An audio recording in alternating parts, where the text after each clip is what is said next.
Bilindiği gibi koronavirüse bağlı enfeksiyon, pandemi tüm dünyayı etkilediği gibi ülkemizde de Malatya'da da oldukça yaygın olarak görülmekte.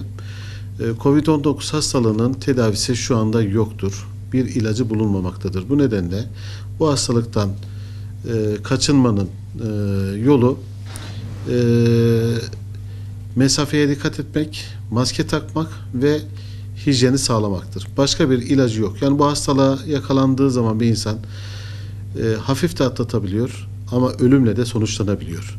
Ve genç yaşlı fark etmeden etkiliyor. Dolayısıyla bu hastalığın tedavisi yönünde bir takım çalışmalar devam ediyor, başlandı. Bunlar çeşitli ilaçlar, immün tedaviler, plazma tedavileri. Ama kesin sonucu biz aşının bulunmasıyla elde edeceğiz. Aşı konusunda da Dünya Sağlık Örgütü'nün koordinesinde, onayıyla tüm dünyada çalışmalar sürdürülmekte.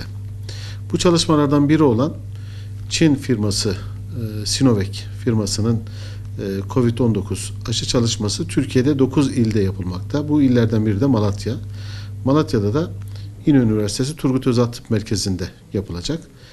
Bu aşı tamamen sağlıklı kişilere, ki bu çalışma öncesinde PCR testi ve antikor testi gibi testler alınarak belirlenecek. Gönüllülük esasına dayalı olarak sağlık çalışanlarında denenecek önce gönüllülerde. Aşının tabii uygulama prosedürü var.